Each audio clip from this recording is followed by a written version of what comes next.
Saudara-saudari terkasih dalam Kristus, hari ini Selasa 25 Juli 2023 merupakan pesta Santo Yakobus Rasul. Bacaan dibawakan oleh Vincentius Johan, Mazmur dilantunkan oleh Patrick Richard, dan renungan ditulis oleh Bernadette Esther. Selamat menekuni Sabda Allah. Marilah mewujudkan kebaikan bersama untuk hidup dalam damai dan sejahtera.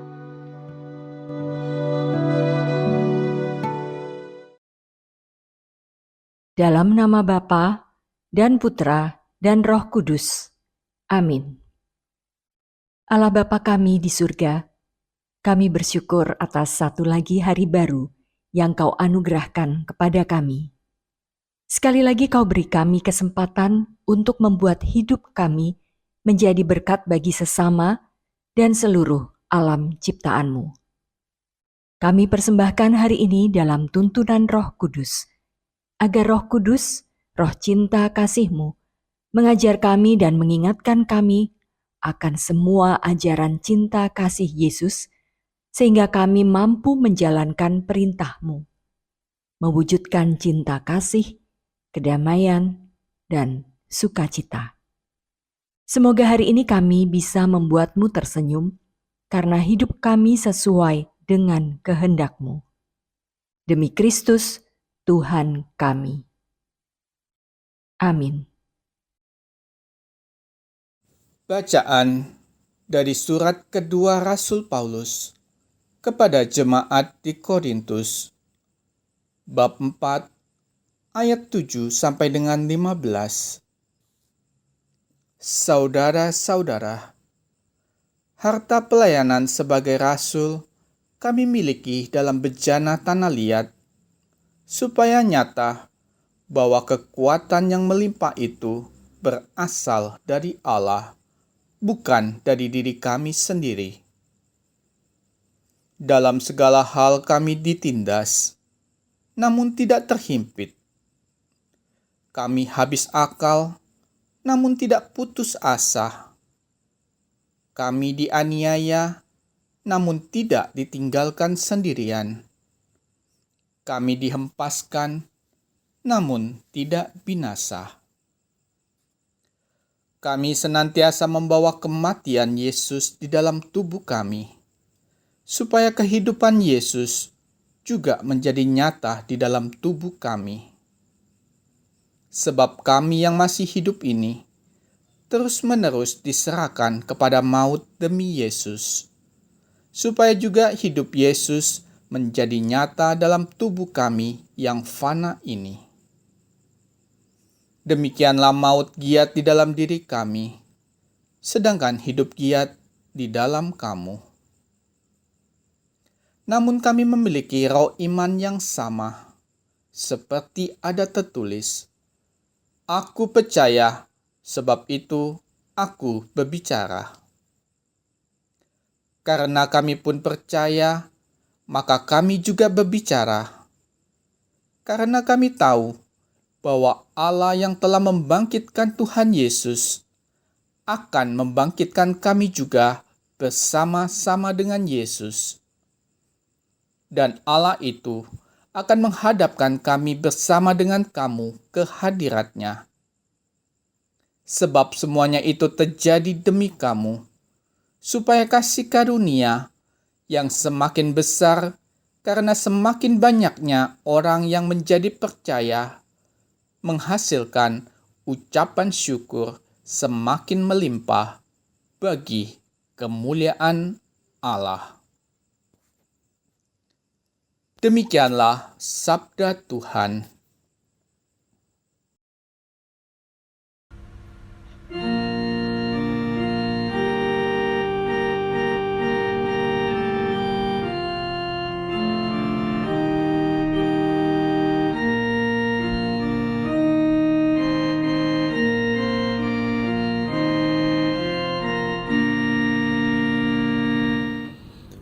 Yang menabur dengan mencucurkan air mata akan menuai dengan bersorak-sorai.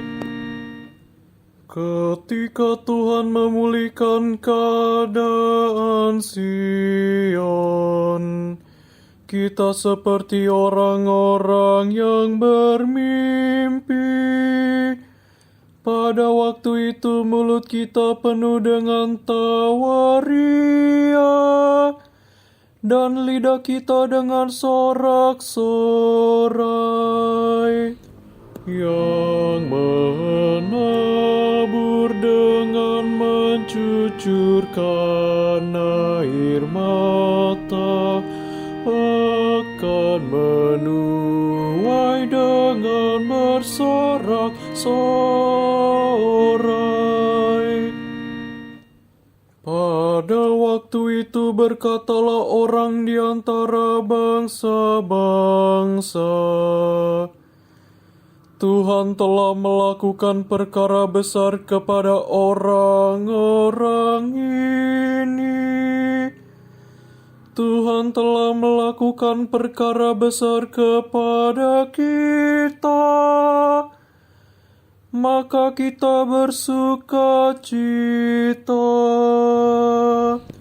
Yang menabur dengan mencucurkan air mata akan menuai dengan bersorak-sorai.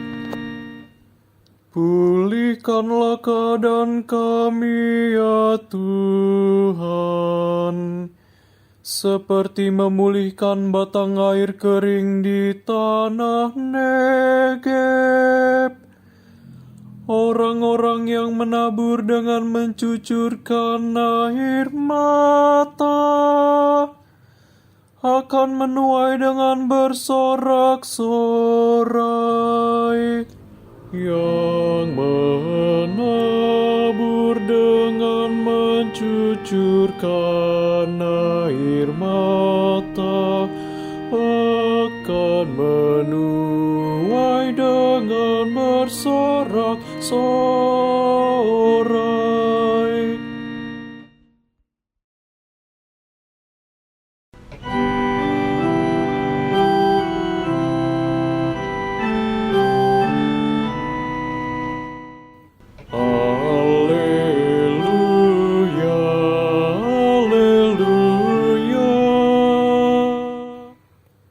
Aku telah menetapkan kamu, supaya kamu pergi dan menghasilkan buah, dan buahmu itu tetap. Haleluya, haleluya.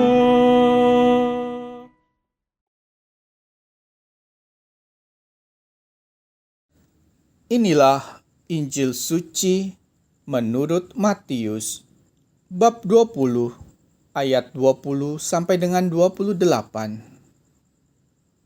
Sekali peristiwa menjelang kepergian Yesus ke Yerusalem, datanglah ibu Zebedeus serta anak-anaknya kepada Yesus, lalu sujud di hadapannya untuk meminta sesuatu.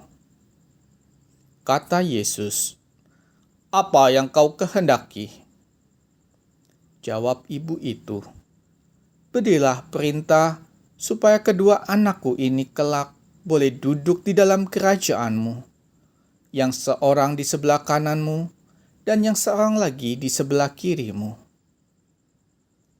Tetapi Yesus menjawab, "Kamu tidak tahu apa yang kamu minta. Dapatkah kamu meminum cawan yang harus kuminum?" Kata mereka kepadanya, "Kami dapat."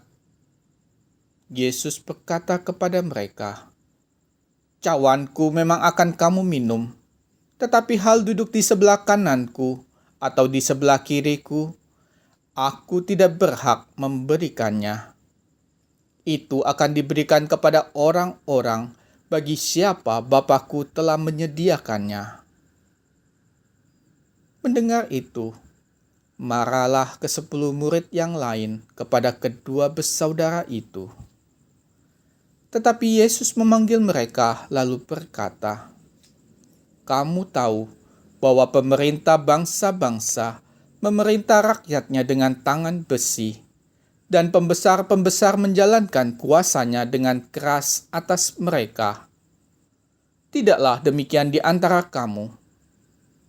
Barang siapa ingin menjadi besar di antara kamu, hendaklah ia menjadi pelayanmu. Dan barang siapa ingin menjadi terkemuka di antara kamu, hendaklah ia menjadi hambamu. Sama seperti Anak Manusia, ia datang bukan untuk dilayani, melainkan untuk melayani, dan untuk memberikan nyawanya menjadi tebusan bagi banyak orang." Demikianlah sabda Tuhan.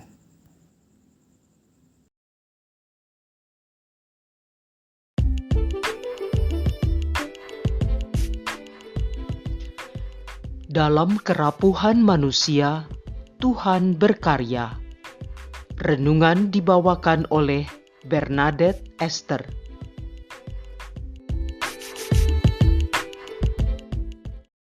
Oma Opa, Ibu Bapak, dan rekan-rekan muda yang terkasih dalam Kristus, mungkin Anda pernah mendengar nama Nicholas James Fujisik, atau mungkin pernah membaca buku-bukunya, antara lain Life Without Limits, Tanpa Lengan dan Tungkai, Aku Bisa Menaklukkan Dunia.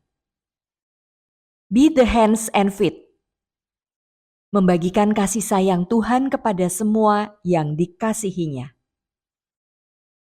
Limitless, renungan harian untuk kehidupan yang luar biasa asik. Atau mungkin Anda juga pernah menonton aktingnya dalam film pendek yang berjudul The Butterfly Circus. Dalam film itu, Nick, demikian panggilan akrabnya, mendapat penghargaan sebagai aktor terbaik pada tahun 2010. Bisa jadi Anda juga pernah menonton DVD motivasinya yang berjudul No Arms, No Legs, No Worries, atau Life's Greater Purpose. Di mata dunia dan secara kasat mata, Nick tampak tak sempurna dan tak berdaya.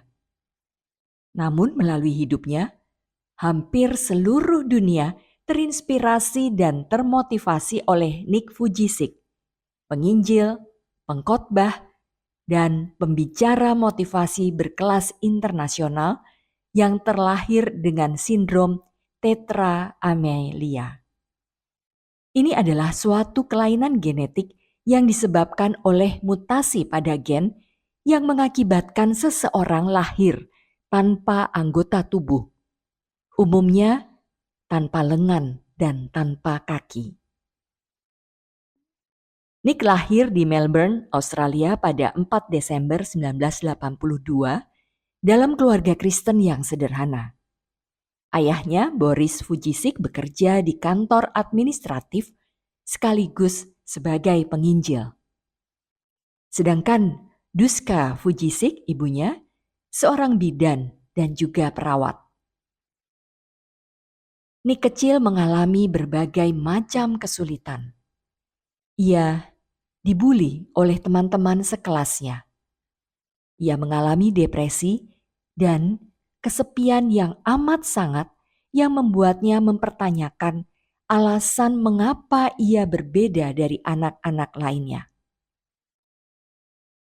Segala beban penderitaan itu membuat beberapa kali Nick ingin bunuh diri. Namun berbekal cinta dan dukungan dari keluarganya, Nick perlahan bangkit dan menata diri. Kata Nick dalam salah satu bukunya, "Saya hanya berharap orang-orang melihat bahwa jika Tuhan dapat melakukan sesuatu yang indah dengan potongan-potongan tubuhku yang rusak, maka Tuhan benar-benar memiliki rencana untuk masing-masing dan setiap orang dari kita. Pada tahun 2005, Nick mendirikan organisasi non-profit internasional tentang pelayanan penginjilan, Life Without Limbs.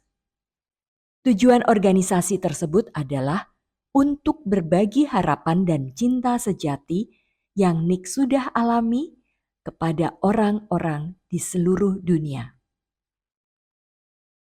Seperti yang dikatakan Nick, jika Tuhan bisa menjadikan seseorang tanpa lengan dan tungkai sebagai kaki tangannya, Dia pastinya bisa menggunakan setiap hati yang bersedia.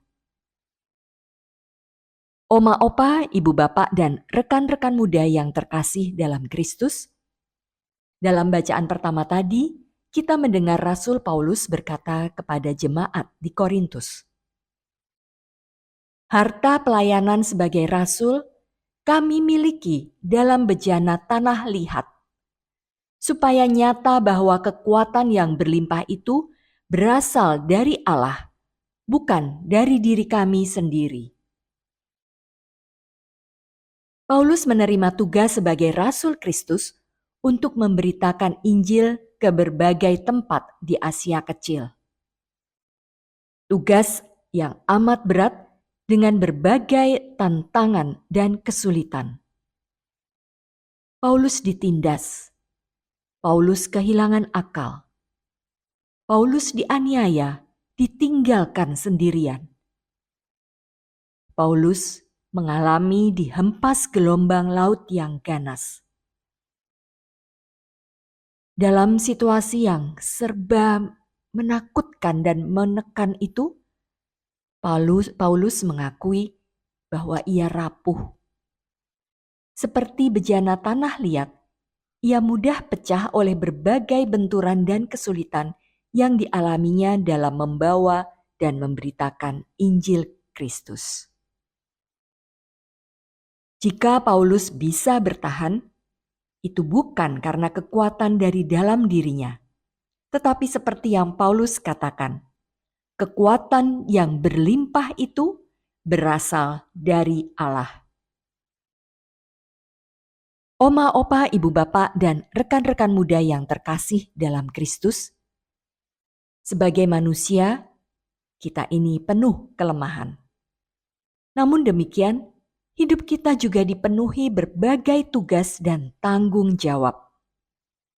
Banyak tantangan dan kesulitan yang kita hadapi, dan semua itu bukan hal yang mudah.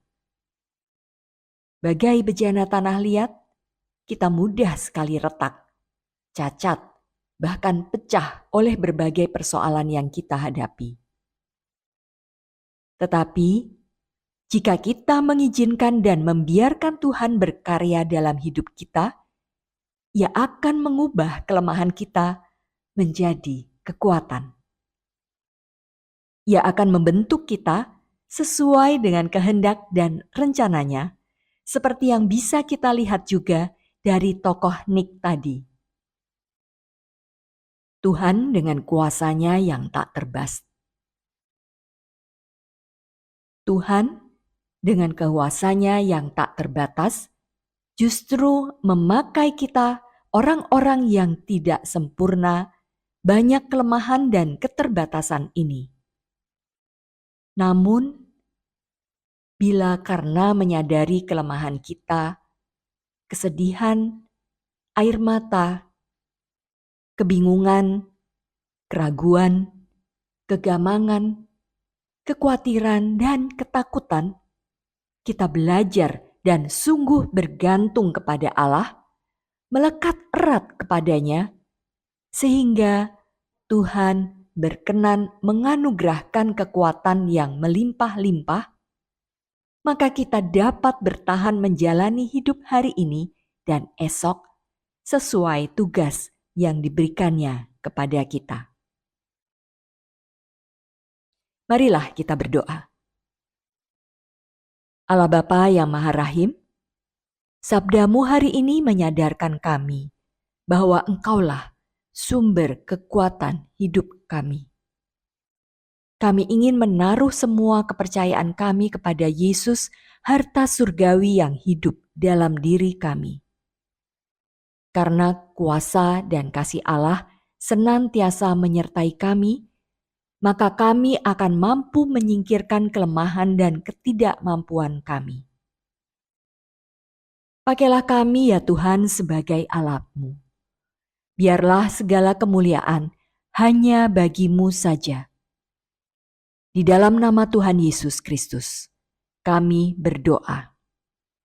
Amin. Dalam nama Bapa dan Putra dan Roh Kudus. Amin.